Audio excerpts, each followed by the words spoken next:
the banjo kind of brings out the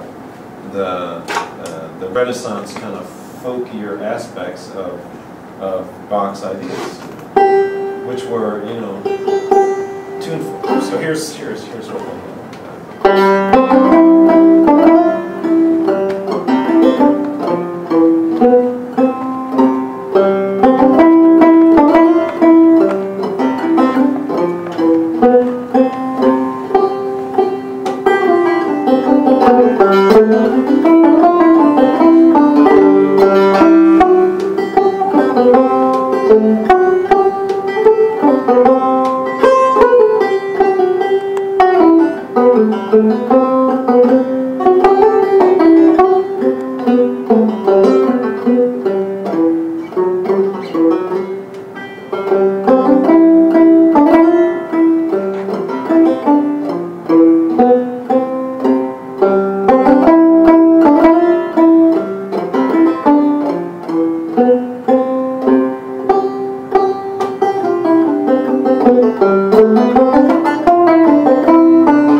There we go. That's awesome.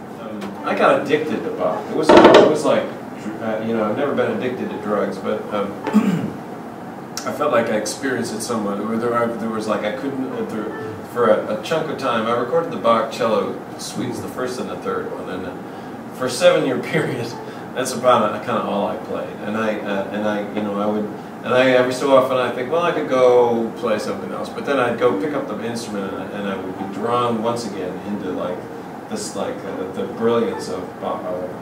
And so one of the ways to a whole page of music can be quite intimidating, but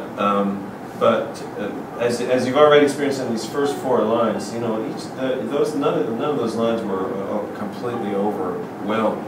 So you know, and I kind of like to memorize stuff as I go.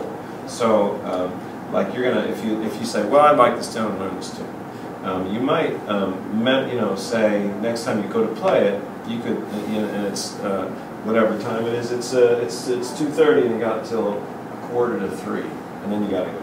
So what are you going to do that 15 minutes? You could say, all right, I'm going to memorize the first line. I'm going to memorize the first line in the next 15 minutes.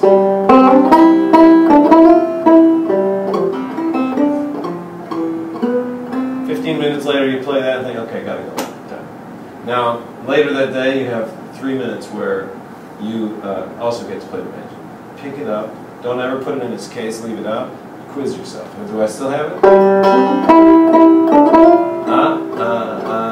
Yeah, I still got it. So, and then it, like, it really, you can really build on it. And then pretty soon you've got, well, you know, right now we're 4 lines into it. That's more than halfway there. The next part, there's a few little hairy things, but they're not impossible. They're just a little more. It gets a little more complicated. But once you're there, you know, it's just like you can work this stuff out. And the payoff, I don't know. The payoff to me, I feel like when I got to play Bach at the tempo that I wanted, it's like I got to kind of gaze into the eyes of genius, or visit one of the wonders of the world. You know, like to actually. To play this stuff, because it's so amazing. But how you can like turn it to your favor is like small, you know, play it in phrases, think about it in phrases, you know, memorize it in phrases, and verses, like, because you can take that 15 minutes and play it top to bottom, top to bottom, top to bottom. 15 minutes are gone, you can walk away a little empty-handed. The Baroque trills start on the note above versus the note below. So sometimes you'll hear a trill, like someone would go, that's a sound of, but a Baroque trill starts above. So the way that, and actually, the way the way that I played this is it's like a quick pull off from the second fret. So and once you understand it, it's not that hard to do. But so listen to this. So the note, instead when I get to that 0, because in the formal music notation it would say trill, and on a violin or something they would do it. They might do.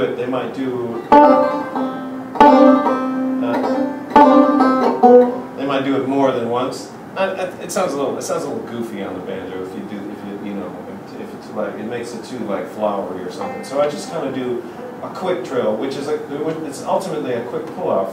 So I have this sound. It's just that, and that's. Okay. So I start with at the second fret, and I just pull off.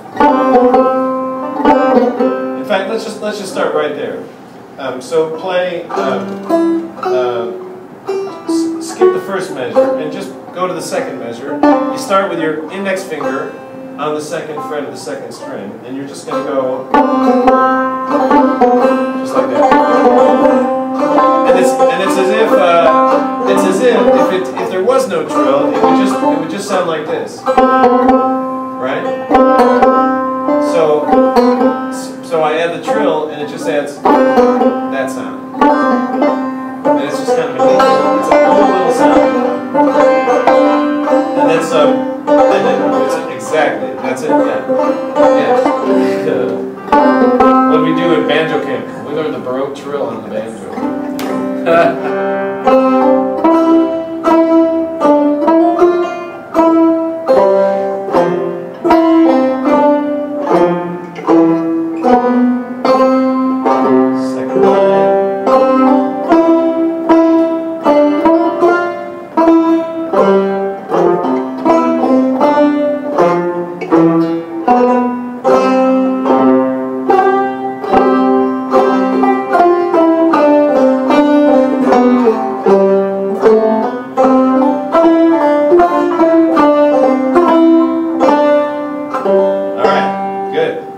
So good questions, Troubles? I'm playing Bach on the banjo. Playing Bach on the banjo, yeah, awesome. You are. In Michigan.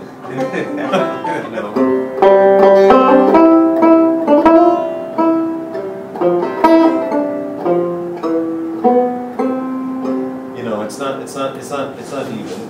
But you can, and it's not going to come out the same way every time. But just that, I just like that unhurriedness that I think that informs it a whole lot. So, I think there's like it's an untapped world. The music of the Renaissance. I mean, there's all these kind of folky melodies out there and I think this is a perfect example.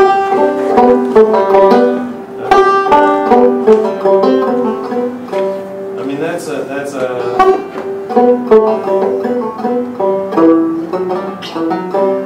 I mean, what is that classical? Is that folk music? What is that? I don't know. It's just it's tuneful and it's beautiful, and there's all kinds of stuff that's like that everybody's playing the cuckoo and Pluck Old Hen and Soldier's Joy and all that stuff. And there's all these other great melodies that no one's ever played before that are harmonically the same, that are the same degree of difficulty. They're just sitting there untouched. And so you put them on the banjo, and it's like all this cool repertoire that is available.